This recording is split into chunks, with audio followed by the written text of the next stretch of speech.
Now class, chapter development is continue. तो development chapter में देखिए 6 वीडियो शेयर हो चुकी हैं आपके लिए, और ये 7th पार्ट हम पढ़ेंगे इस वीडियो में कि पब्लिक फैसिलिटीज़ क्या होती हैं और कितना इम्पोर्टेंस है पब्लिक फैसिलिटीज़ का हमारे डेवलपमेंट में। How is it that the average person in Haryana has more income than the average person in Kerala. तो कैसे ये होता है कि हरियाणा के एवरेज पर्सन जो है केरला से कितना ज़्यादा है, but lags behind these critical areas, लेकिन कुछ क्रिस्टल एरियाज में वो पीछे है। The reason money in your pocket can not buy all the goods.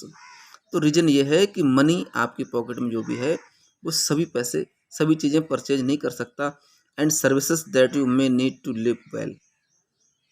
यानी आपकी जेब का पैसा जो आपको गुड्स और सर्विसेज चाहिए होती हैं वो उस सबको परचेज नहीं कर सकता, यानी पैसे से सब कुछ नहीं खरीदा जा सकता।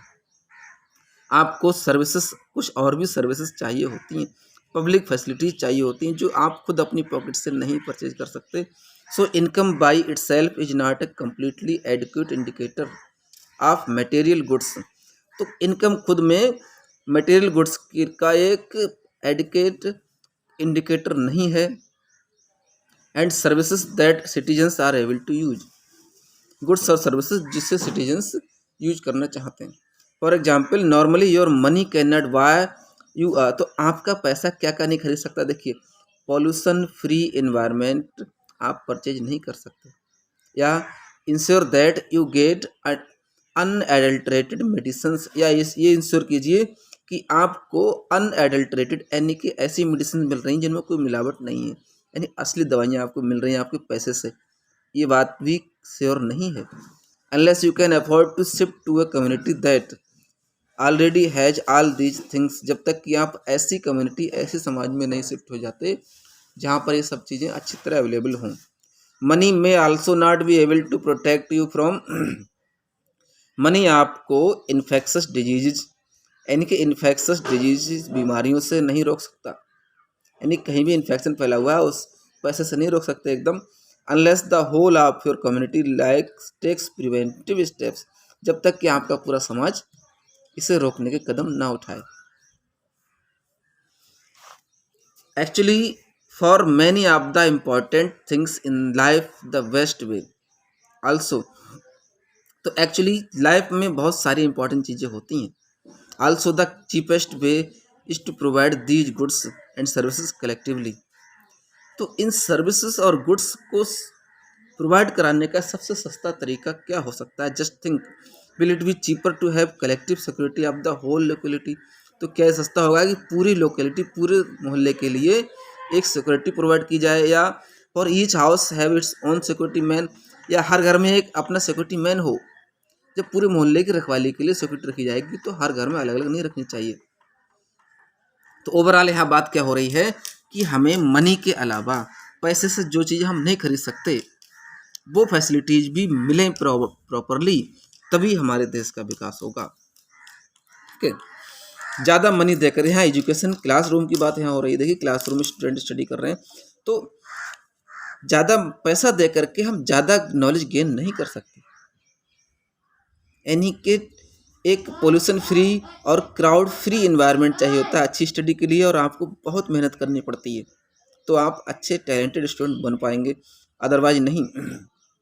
कितना भी मनी परचेज कर दी, बहुत महंगे स्कूल में जाएंगे तो जरूरी नहीं कि आपको अच्छी नॉलेज मिल जाएगी। देखिए क्लास इन लाइनों को पढ़ते हैं हम। Kerala has a low infant mortality rate. Kerala का इन्फेंट मोर्टेलिटी रेट बहुत कम है, मतलब बच्चों के मरने की दर जो है बाल मृत्यु दर बहुत कम है। Because it has adequate provision of public health and educational facilities, क्योंकि इसके पास पब्लिक हेल्थ और एजुकेशनल फैसिलिटीज़ पर्याप्त हैं, मतलब हेल्थ की सुविधाएं भी हैं। सबसे बड़ी बात एजुकेशनल फैसिलिटीज़, वहाँ लोग शिक्षित सबसे ज़्यादा हैं। जब लोग पढ़े लिखे शिक्षित होंगे तो नॉलेज होगी, बच्चों की अच्छी केयर होगी, साफ़ सफाई होगी, और फैमिली में एक हेल्दी इन्वायरमेंट रहता है जो मोस्टली एजुकेटेड फैमिलीज हैं। सिमिलरली इन सम स्टेट्स, ठीक कुछ राज्यों में क्या है, the public distribution system PDS functions well. PDS बहुत अच्छी तरह काम कर रहा है कुछ स्टेट में। Health and nutritional status of people of such states is certainly likely to be better. तो हेल्थ और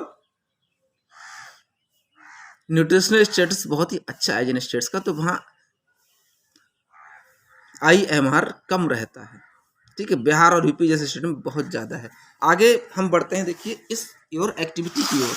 इस एक्टिविटी को समझना है कि BMI क्या होता है, बॉडी मास इंडेक्स क्या है।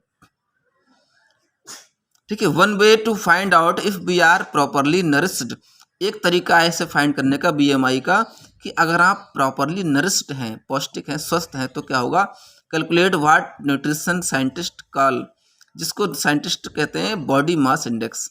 अगर आप पूरी तरह स्वस्थ हैं और कोई बीमारी नहीं है तो ये बॉडी मास इंडेक्स के रूप में कैलकुलेट होगा। This is easy to calculate. Let each student in the class find out his or her wait and height.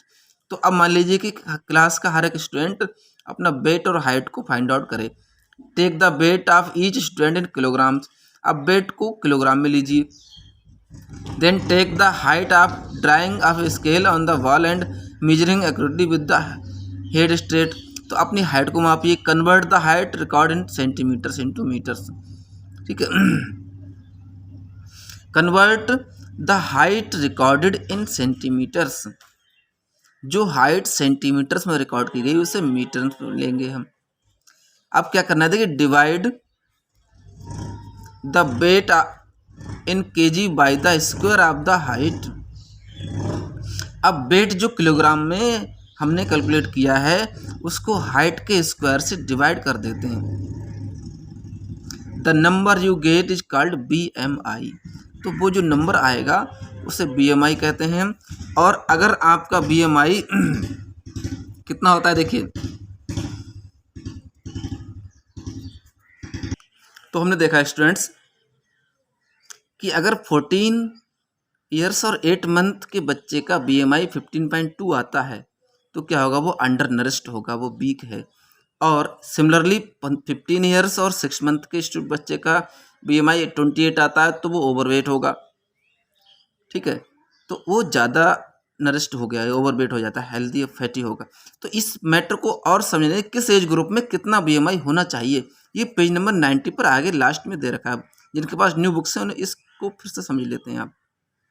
ठीक है, पेज नंबर 90 पर पूरी टेबल दे रखी है इसी बुक में लास्ट में। तो आपके एज ग्रुप में कितना BMI होना चाहिए, तो यहाँ पर देखिए 15 और 6 मंथ के हिसाब से ये 24 BMI होना चाहिए था, जिसका 28 है तो वो क्या होगा, फैटी होगा। कुछ आप देखते हैं क्लास में या अगर सोसाइटी में बहुत ही हेल्दी बच्चे होते हैं तो उनका BMI ज़्यादा होता है, तो ओवरवेट भी अच्छा नहीं है कि आप पूरी तरह स्वस्थ नहीं हैं। ठीक है, अगर ये 24 आएगा BMI तो वो एक एवरेज स्टूडेंट होता है, सही होता है वो।